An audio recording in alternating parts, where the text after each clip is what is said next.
This is Hi Fam, and I'm Avital. Today, we're going to be talking about 5 mindset hacks for working parents. So if you have a job, if you're building your side hustle, or if you're a full-fledged entrepreneur and you have little ones at home, you're going to want to hear these 5 mindset hacks. Let's get into it. Number 1, independent play is your friend. If you know me at all, you know that I am passionate about teaching children to play independently, reclaiming their play. That's the name of my book, Reclaim Play, and the name of the course that goes with it. And if you want to hear more about that, then head on over to reclaimplay.com and learn all about it. I have free trainings there. You're going to love it. But for now, I just want you to know that independent play is an amazing and free way of keeping your children busy and entertained and engaged in an activity that is so good for them. It's amazing for their development. They love it. It's intrinsically rewarding, and it allows you to do your work. I have to tell you that I have worked from home, kept my job, and then built up my side hustle, and then transitioned into being an entrepreneur, leading a team, building a business with thousands of students all over the world, and even writing a book, all through the fact that my children play independently. That has been the deciding factor that has allowed me to do all of that. I have 5 children. They have very different personalities, and we have lived in many different homes over the years.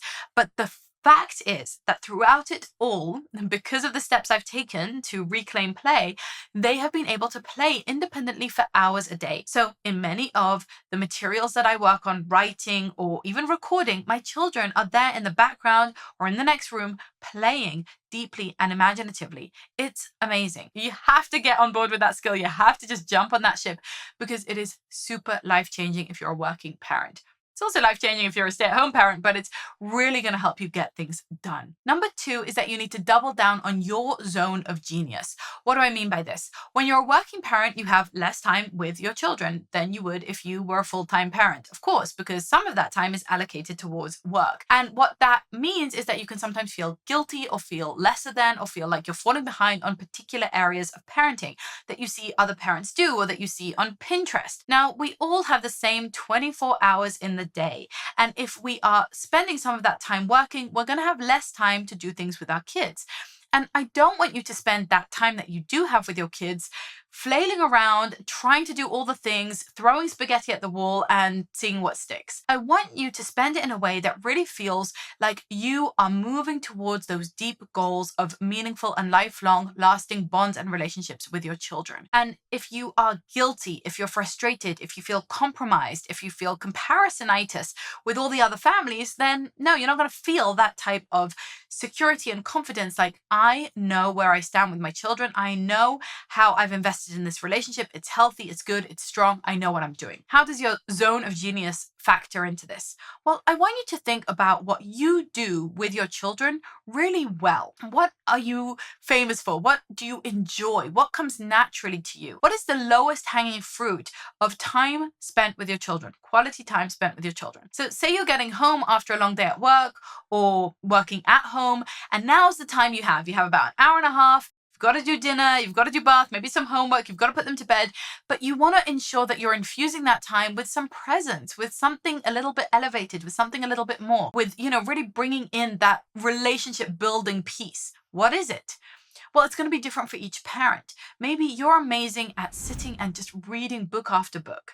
Maybe for you, it's singing with your children or having a dance party or getting outside. Maybe for you, it's about sitting around the table and having meaningful conversations at the family meal with no screens allowed. Maybe you are a supreme tucker-inner and you really sit there and sing and stroke and read poems and tuck them in the most snuggly and cozy way. You're not going to be able to do all the things. None of us can, especially when we're working, but you can do some of them and you can do them really well. Maybe you can choose just one thing. Like, I bake with my children every single week, or we have an epic Lego play date every Saturday afternoon together. What is that thing that you can do that you're like, this is how I show my love? Beyond all the other things I do for my kids, this is that extra thing that bonds us, where I feel like I'm showing up, where I feel like I'm not just hustling and just running from thing to thing and just putting out fires. I'm actually bringing a little bit more of myself and bonding with my children over this. Double down there, and then the trick is to release the rest.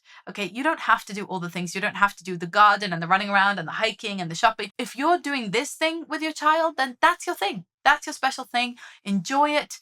Release the rest and double down on what you enjoy and what you're going to be able to show up to consistently and sustainably over the long haul. Don't forget to subscribe, hit that notification bell, and share this with any one of your friends who is also a working parent. The next thing is to use your work to actually teach your child.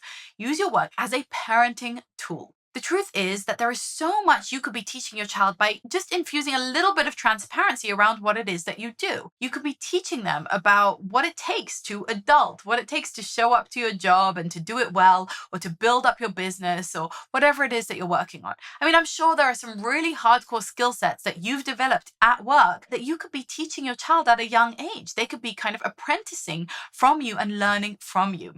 Sometimes we feel this guilt because so much of our energy goes over there into our work, but that is all completely opaque and separate and segregated out from our family life. And we feel like our children sense that all of this energy is just being drawn away from them. But if we can let them into our world a little bit, if they can see where we work, if they can meet some of our colleagues, if they can understand how it is that this thing puts food on the table, how it contributes to their family life and their well-being, if they can see what fulfills you about it, why you like doing it, what's meaningful, what's interesting, what's important about your work, or what's convenient about your work, they can start to see the value and feel some small sense of ownership and participation with it. My husband's a radiologist. He reads X-rays and MRIs of the brain for a living. Okay, that's very, very skilled work that took him over 14 years to train for. So no, my kids can't do that. They can't really apprentice, but they sometimes look at scans with him and he points out different things about anatomy and about medicine, and they're learning interesting tidbits from their father, and they don't feel like it's such a mystery that it's like just behind closed doors. They can't understand what's going on there. They know what it is he does. They're able to slightly participate in that conversation and gain some insight into an adult world and something that might interest them or not interest them in the future. The next one is to not get caught up in the fairness fallacy. There's a cognitive distortion called the fairness fallacy, which is where we all walk around thinking that life should be fair. And because we think that life should be fair, we keep comparing other people to ourselves. Maybe you're comparing yourself to your partner. Maybe you're comparing yourself to your child-free colleagues. Maybe you're comparing yourself to yourself before you had kids. And you're thinking, it's not fair that now this is so much harder to balance. This is complex. This is difficult. It's not fair that my partner gets to go off to work and not worry about the breastfeeding, for example. It's not fair that this person gets to stay late and work because they don't have to rush home to pick up kids from daycare. Of course, it's not fair. Whoever said that life was going to be fair? So many of my coaching clients are caught up in this fallacy and feel angry and upset and frustrated with their life as compared to other people's. They're stuck in should thinking. They're stuck in comparisons. They think someone's done this to them. They think it's part of some kind of plot until they start to see that actually they're wearing these glasses that are distorted and that are constantly looking for fairness, for sameness, for everyone to be treated exactly the same and to have the exact same outcomes, right? This is the idea of equity, that everyone should have the same outcomes. But the problem with equity is that we're not all the same. We don't have the same starting off points. We don't have the same biology. We don't have the same preferences. We don't have the same resources. We don't have the same life skills. And so when you come into your work, it's not going to look the same between you and your friend or your partner or your colleague.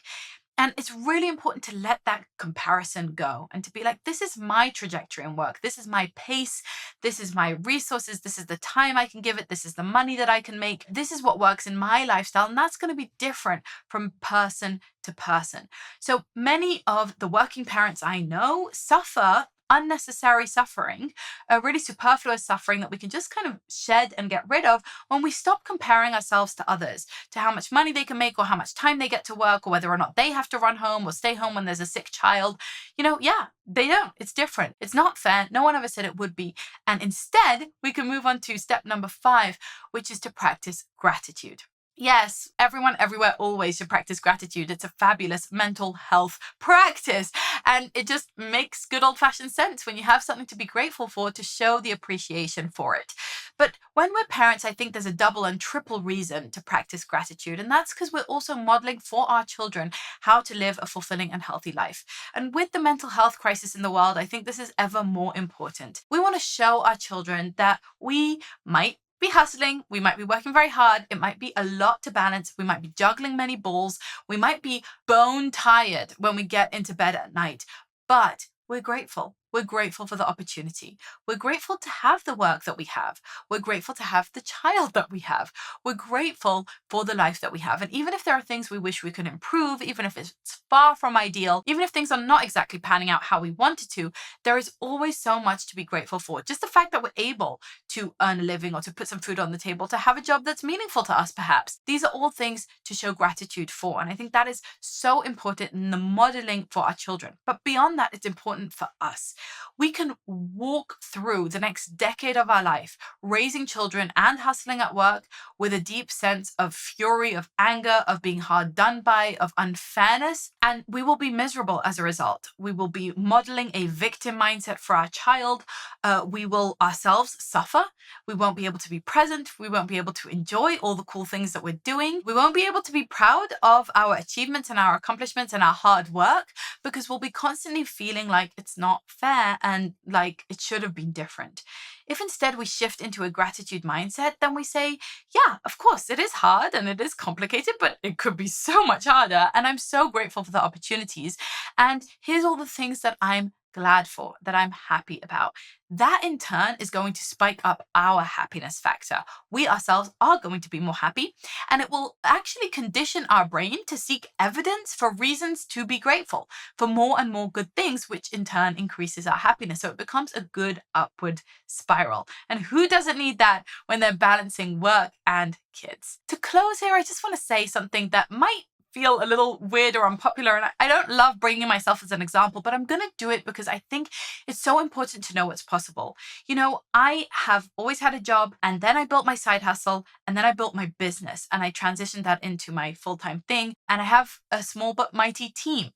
And running this business, being an entrepreneur, has been something that I've done throughout pregnancies and births, throughout moving countries, moving houses, throughout losses, ups, downs. Lots of different things have happened over the last decade to all of us. I have 5 children and a business that I love and a life balance that I really enjoy. And that's not to brag, but to say it is absolutely possible. I have never suffered from my work. I've never felt ungrateful for my work. And I've never felt that it has made me any less of a parent or any less connected or attached to my children. Now, I know that's a really privileged and amazing place to be. I'm so blessed and I'm so grateful for it. But I also want you to know that that is possible. It's possible to run a family, even a big family, and also have a meaningful or successful or enjoyable career or just a steady job and feel like, yep, I can do them both. Sure, it's busy, it's a hustle. I don't have that much spare time, but I can still take care of my health and my marriage and my relationships. And, I'm standing up straight and standing tall and moving forward. It is possible. So if you kind of are fumbling in the dark and feel like, how can this even be done? It can't be done. It's too much for one person. It's a lot.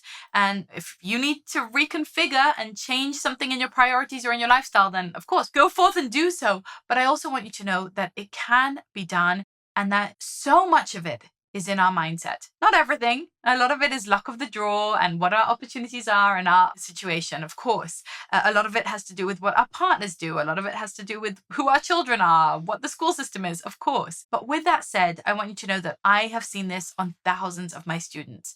The ability to create a life balance that they enjoy, a life balance that they feel confident in, where they don't feel that they're giving up too much in any area of their life, like they've lost themselves to motherhood or like they are giving up on motherhood for their career. I believe that there is a third way, a balanced way, a radical middle way, and I warmly invite you to join me there. I believe that it is possible for you, and I hope that this has been helpful in crafting that. All right, I hope this has been really helpful for you. I would love to hear which of these points was most interesting for you in the comments below. Did any of them confront you in an uncomfortable way? Do you feel called out? Or do you feel like, yes, preach, this is exactly what I needed to hear? And is this kind of content helpful for you? I would love to hear what you would like me to talk about in the next video.